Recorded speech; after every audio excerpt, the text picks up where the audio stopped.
Bismillahirrahmanirrahim. Dan Nabi ada sebuah kisah bahwasanya dikatakan oleh para ulama kita bahwasanya sholawat Nabi itu adalah gurunya orang yang tidak pernah punya guru. Artinya dalam keadaan kita sibuk sekali, busy dengan office of kantor, dengan kerjaan kita setiap hari, hingga kita mungkin susah atau sulit untuk hadir di perkumpulan-perkumpulan yang bermanfaat, tapi dia selalu bersolawat, maka solawat bagi orang tersebut akan menjadi guru bagi dia. Suatu ketika ada satu orang ini hanya tukang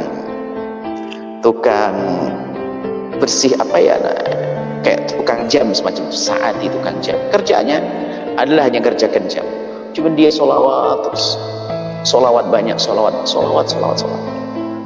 Suatu ketika bermimpi ketemu baginda Nabi, dan dalam mimpi itu dia berkata, wahai umatku, disebut fulan, jika engkau bisa hidup di pagi hingga sore, maksudnya jika engkau bisa menjalani hidup tanpa ada kedengkian dan kebencian di dalam hatimu kepada umatku, maka lakukanlah. Itu adalah termasuk sunnahku, dan siapa yang menghidupkan sunnahku akan bersamaku nanti, engkau akan bersama aku di surga. Terbangunlah dia. Setelah dia terbangun, terbayang baginda Nabi mengatakan seperti itu. Mulai saat itu dia berusaha untuk tidak punya kebencian dengan siapapun. Suatu ketika datang seorang alim membetulkan jam. Alim itu muhaddis ceritanya. Lalu bercerita, ya Syekh, saya boleh tanya? Tanya apa? Saya bermimpi ketemu baginda Nabi SAW, dan beliau berkata bahwasanya ya ulam ini istata'ta, dalam bahasa Arab ini istata'ta an tusbiha wa laysa fi qalbika ghillun ala ahadin minal muslimin. Wahai umatku, dia berkata kepada baginda Nabi, berkata kepadaku, jika engkau wahai umatku bisa menjalani hidup tanpa ada benci dengki kepada umatku, maka lakukanlah itu, termasuk sunnahku. Yang menghidupkan sunnahku akan bersamaku nanti di surga. Justru yang alim tadi bertanya, kamu punya amalan apa itu? Kamu belajar apa? Saya tidak bisa belajar, saya sibuk, saya cari nafkah. Saya tidak bisa belajar, saya tidak bisa datang ke sana kemari. Sang alim muhaddis berkata, ketahuilah, yang kau dengar itu adalah engkau diajar langsung oleh Rasulullah. Itu hadis Nabi SAW, bunyinya begini, ya hulam in istata'ta an tusbiha wa laysa fi qalbika ghillun ala ahadin minal muslimina fa'al fa innaha min sunnati wa man ahli sunnati kana ma'i fil jannati. Sampai berkata, itu hadis Nabi. Iya, itu hadis. Dan begitulah kisah orang berbanyak sholawat. Biarpun kadang bentuk Nabi mengingatkan atau dijaga oleh Allah, terhindar dari hal-hal salah ucap atau salah menafsirkan. Seorang ustaz hendaknya memperbanyak sholawat agar lisannya jaga, agar tak terpeleset dalam berucap. Begitu. Jadi bersolawat ini diantaranya. Seorang awam tiba-tiba diajari, hari itu dia bersih hati memang. Setelah dia bertemu dengan baginda Nabi, dia tidak pernah, kalau ada mulai amarah, ada dendam, ada benci, ada dengki bersama, langsung dihapus. Tidak, langsung dilawan. Mulai dari memberikan hadiah, bertegur sapa, mendatangi orang yang dibenci dan dengki, sehingga dia menjadi kekasih Allah. Dan dia wali seperti itu. Salamatus sudur, hatinya salim, qalbun salim. Ini adalah termasuk hikmah dari salawat. Dikatakan adalah orang yang berbanyak salawat kepada Rasulullah dan diupayakan dengan salawat yang khusyuk, hadirkan Nabi di hatinya, maka dia akan mendapatkan guru. Nabi akan menjadi gurunya. Allah akan memberikan ilmu langsung, ilmu laduni. Artinya kadang orang alim pun tidak tahu, tapi ternyata dia tahu. Diberitahu oleh Allah Subhanahu wa ta'ala. Karena apa? Sambungnya dengan Rasulullah SAW. Ini adalah kisah salawat. Maka mari kita memperbanyak sholawat agar lisan kita dijaga oleh Allah, perilaku kita dijaga oleh Allah. Ini. Jadi tidak harus bermimpi ketemu baginda Nabi, tidak, dijaga, memperbanyak sholawat kepada Rasulullah SAW. Seperti itu. Nah, jadi semoga ini adalah bisa kita amalkan. Dan juga ada hal lain lagi yang perlu kita perhatikan ya. Agar tadi yang kedua apa tadi? Selain daripada hikmah salawat, cerita salawat apa diminta? Ya, kisah-kisah yang boleh sebagai ibu bapa kita boleh sebagai contoh lah untuk kita pulang, sebelum kita pulang, ibu bapa yang menonton dia dapat hayati kisah yang dapat membuatkan anak-anak rasa lebih cinta kepada baginda Nabi sallallahu alaihi wasallam. Contohnya Subhanallah. yang diperkan ataupun ceritakan kepada anak mereka? Baik, subhanallah, banyak cerita-cerita pecinta dan perindu baginda Nabi sallallahu alaihi wasallam. Mungkin bisa dicari juga, akan tapi perlu kami hadirkan nanti sekelumit di sini, di antara cerita tentang bagaimana kerinduan kecintaan Sayyidina Bilal bin Rabah yang pernah kami hadirkan dalam kisah itu. Bisa jadi kecintaan Sayyidina Bilal bin Rabah. Juga ada seorang anak muda, Thalabah bin Abdurrahman. Ada seorang anak muda yang umurnya 14 tahun tapi sangat mencintai baginda Nabi sallallahu alaihi wasallam. Maka impiannya adalah selalu melihat wajah Nabi. Kalau dia berjauhan itu tak senang hati. Dia ingin melihat wajah Nabi, sehingga tampak dari wajahnya selalu tersenyum dan tersenyum. Ini adalah kisah Thalabah bin Abdurrahman. Thalabah bin Abdurrahman ini suatu ketika disuruh oleh baginda Nabi sallallahu alaihi wasallam. Di saat disuruh oleh baginda Nabi sallallahu alaihi wasallam, tiba-tiba dia melewati di ganggang kota Madinah. Thalabah bin Abdurrahman umurnya masih 14 tahun. Dia sangat mencintai Nabi. Bahkan Nabi senang menyuruh dia itu, kenapa? Kalau disuruh itu cepat, jalannya cepat. Ditanya oleh sahabat, kenapa kau jalanmu cepat sekali seperti orang terburu-buru? Dia berkata, kalau aku disuruh baginda Nabi berarti aku kan tak melihat Nabi. Aku ingin menyelesaikan pekerjaanku lalu bisa kembali, lalu bisa melihat wajah baginda Nabi Muhammad SAW. Di saat itu diminta oleh baginda Nabi untuk hajat Rasulullah SAW.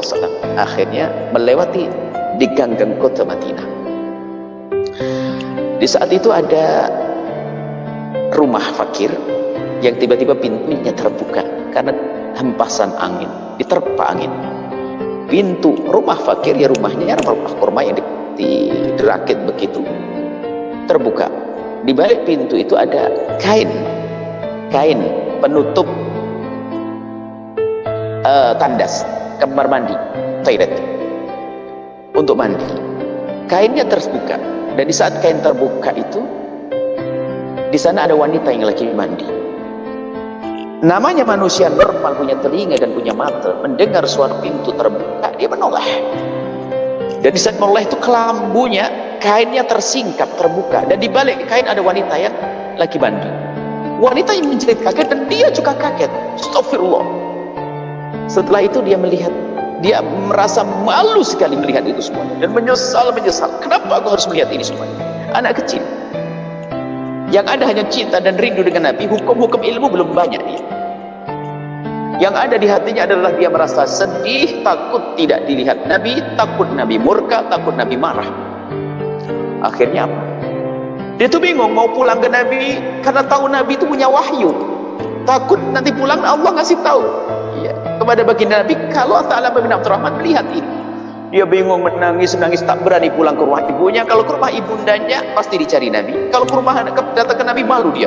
Akhirnya dia berjalan-jalan, nama kecil tak ngerti kemana dia. Pergi, lalu semakin jauh.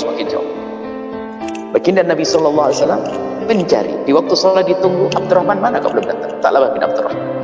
Gak tahu ya Rasulullah. Hari berikutnya ditanya, cari Thalabah bin Abdurrahman. Gak ada ya Rasulullah.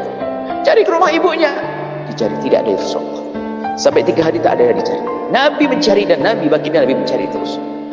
Hingga akhirnya Nabi memerintahkan dengan wahyu tentunya. Ya Umar, ya Salman, cari Thalabah bin Abdurrahman di sana, di antara 2 bukit itu. Kau ke sana. Sayyidina Umar bin Khattab dengan Thalabah bin Abdurrahman pergi ke tempat tersebut. Salman Al-Farisi dengan Sayyidina Umar pergi mencari Thalabah bin Abdurrahman ke tempat tersebut. Setelah sampai ke tempat tersebut, tak ada apa-apa. Dari kejauhan tak ada, hanya ada semacam sesuatu yang bergerak begitu. Sayyidina Umar bin Khattab dan Sayyidina Salman Al-Farisi naik ke atas bukit itu melihat ke bawah. Gak ada apa-apa, hanya ada sesuatu yang bergerak. Diperhatikan itu adalah rombolan domba-domba. Langsung Sayyidina Umar, wah mungkin Thalabah sekarang gembala domba kali. Ada orangnya kelihatan kecil dari jauh dari atas bukit, turun Sayyidina Umar. Didekati orang tersebut, ternyata bukan Thalabah bin Abdurrahman. Lalu bertanya Sayyidina Umar bin Khattab, ya Pak, Bapak tinggal di sini ya? Iya, saya tinggal di sini. Kenapa? Apakah Bapak melihat ada anak kecil? Banyak anak kecil di kampung situ banyak. Bukan, umurnya 14 tahun. Cirinya gimana? ada anak kecil umurnya 14 tahun, saya mencari dia. Cirinya gimana? Dia orangnya kalau berjalan tuh senyum terus. Jadi Tha'labah bin Abdurrahman tuh punya ciri kalau berjalan terus senyum. Karena apa? Dia membayangkan Nabi terus. Makanya kalau mukanya tak senyum macam lihat jin kali dia. Makanya Nabi itu besar wajahnya senyum. Jadi upayakan kita tuh selalu bisa senyum mengikuti gayanya baginda Nabi sallallahu alaihi wasallam. Dia kalau berjalan senyum terus. Jadi anaknya kecil umur 12 tahun dia suka senyum terus kalau jalan senyum. Kata pengembala domba ini, oh kalau itu tak melihat. Aku melihat ada anak umur 14 tahun, saya tak kenal dia. Dia orang mana tak tahu. Cuman dia tak mudah tak senyum, tapi dia nangis. Suka nangis tak. Sayyidina Umar berkata, wah bukan dia kali. Cuman dia barangkali dia, orang Nabi mengatakan di sini, mungkin dia. Di mana Pak orangnya? Itu di atas bukit sana itu. Ngapain?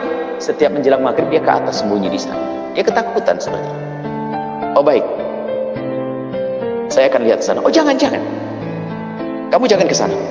Kalau kamu ke sana dia akan lari. Dia takut sama orang. Lalu bagaimana Pak? Saya ingin tahu dia, kata Sayyidina Umar. Sayyidina Umar bertanya, gimana agar aku bisa melihat dia?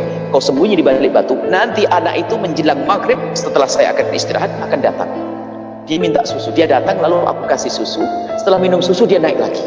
Dan dia naiknya buru-buru. Minumnya buru-buru langsung naik lagi. Sayyidina Umar sembunyi di situ. Setelah Sayyidina Umar sembunyi, turun betul ada anak kecil. Sayyidina Umar memperhatikan, menjelang maghrib masih ada remang-remang, ada cahaya matahari. Setelah dilihat begitu, semakin dekat, minum. Dikasih segelas susu, minum. Setelah minum, Sayyidina Umar semakin mendekatkan wajah beliau, ternyata betul ini Tha'labah bin Abdurrahman. Sayyidina Umar menyeru, Tha'labah bin Abdurrahman. Kaget dia, siapa kau? Aku Umar. Ya Umar, kenapa kau datang ke sini? Apakah ada wahyu turun mengatakan Tha'labah melakukan dosa? Tha'labah lari naik ke atas lagi, dikejar Sayyidina Umar, dikejar sampai dipegang, lalu dibawa pulang, dipaksa dinaikkan di atas kendaraan, di atas kudanya, dibawa pulang, dipaksa. Perjalanan jauh ini sampai di rumah Tha'labah sakit. Dan setelah Tha'labah bin Abdurrahman sakit, sebelum sampai rumah di perjalanan sakit, karena sakit oleh Sayyidina Umar, dikembalikan ke ibundanya dan tidak bisa berjalan, diserahkan ke ibundanya, ini anakmu. Lalu pergi ke baginda Nabi Sayyidina Umar. Sayyidina Umar melapor kepada baginda Nabi dan bercerita, Ya Rasulullah, saya sudah ketemu dengan Tha'labah bin Abdurrahman. Mana dia? Sakit ya Rasulullah. Sakit? Iya ya Rasulullah. Apakah perlu saya bawa ke sini Rasulullah? Tidak. Kata baginda Nabi, aku yang akan datang ke sana, aku akan lihat dia. Baginda Nabi datang ke tempatnya Tha'labah bin Abdurrahman. Diketuk pintunya, mengucapkan salam. Tha'labah bin Abdurrahman ketakutan di dalam. Ibunda yang bersilakan masuk, ya Rasulullah silakan masuk. Tha'labah bin Abdurrahman menutupkan wajahnya ke bumi.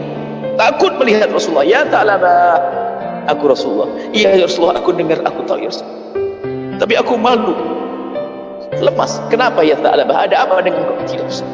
Lemas sekali Tha'labah bin Abdurrahman. Oleh Rasulullah diangkat kepala beliau, diletakkan di pahanya Rasulullah. Paha mulia baginda Nabi. Jadi kepala Sayyid Tha'labah diletakkan di paha suci baginda Nabi SAW. Di saat diletakkan di paha suci baginda Nabi, Tha'labah menurunkan kepalanya langsung, diturunkan lagi, dinaikkan lagi, enggak mau. Kenapa ya Tha'labah? Biar kau duduk yang enak di bangkuanku. Tha'labah berkata, tidak ya Rasulullah, kepala ini tidak pantas duduk di bangkuan sucimu ya Rasulullah. Memangnya kenapa kau Tha'labah? Kau telah melakukan apa? Karena kepalaku membawa mata yang telah melihat sesuatu yang Allah murkai ya Rasulullah. Kenapa ya Tha'labah? Apa yang kau lakukan? Diceritakan oleh Tha'labah bin Abdurrahman, dipegang Rasulullah. Cerita kau. Cerita. Setelah Nabi mendengar cerita, lalu Nabi bertanya, Tha'labah, aku sudah dengar cerita darimu. Kau melihat seperti itu dan kau menyesal, kau sedih, kau menangis. Sekarang aku mau tanya, kau pengen apa? Aku ingin selalu bersamamu di dunia dan di akhirat ya Rasulullah. Aku takut di saat aku melihat yang haram itu, lalu aku tidak bisa melihatmu lagi nanti ya Rasulullah. Lalu kau minta apa lagi? Aku minta Allah mengampuniku. Dua permintaan. Minta bersama Nabi, melihat Nabi, dan minta diampuni. Sayyidina Nabi mengatakan, Allah sudah mengampunimu karena kau melihat yang tidak sengaja. Satu. Yang kedua, engkau akan bersamaku nanti di surga, melihat aku di surga. Setelah itu Tha'labah berkata, ya Rasulullah, kenapa Tha'labah? Aku merasa bahwa di antara kulit dengan dagingku ada semut yang merayap. Ada semut yang merayap ya Rasulullah. Ya Tha'labah bin Abdurrahman, itu tandanya kau akan wafat, ajalmu sudah dekat, akan dicabut nyawa. Ucapkanlah kalimat thayyibah la ilaha illallah. Ucapkan la ilaha illallah.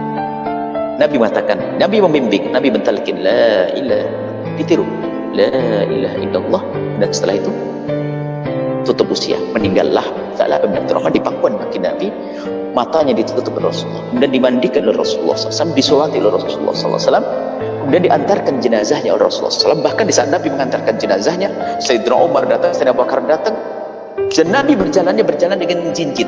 Cincin itu adalah mungkin bahasa Jawa, cincin ada dengan kayak berdesak-desakan begitu. Lalu sahabat Abu Bakar bertanya, ya Rasulullah, kenapa engkau berjalan seperti itu, seperti berdesak-desakan, padahal tempat kan luas ya Rasulullah? Nabi menjawab, demi Allah aku melihat malaikat datang mengiringi jenazahnya Tha'labah bin Abdurrahman.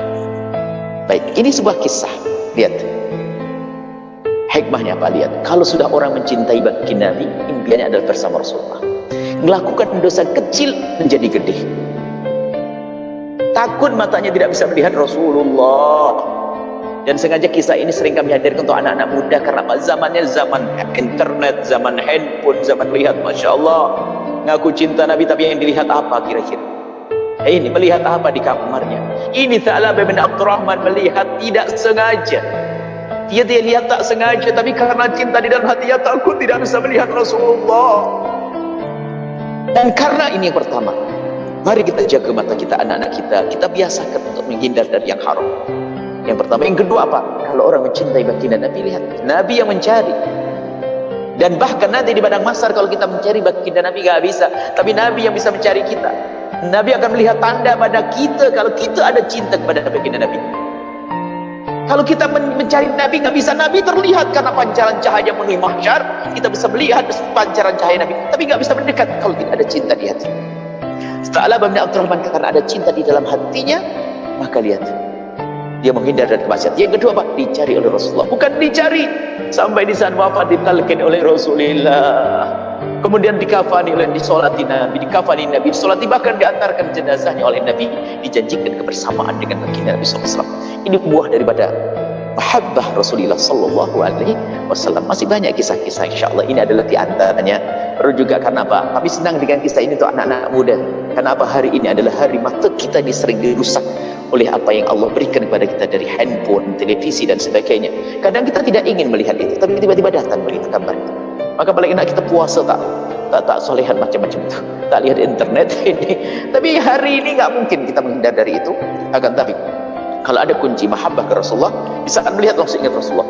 Aku kalau melihat ini terus tidak akan melihat Rasulullah, maka langsung ditutup. Astagfirullah, astagfirullah, astagfirullah. Indah. Itu diantara kisah banyak, insyaallah.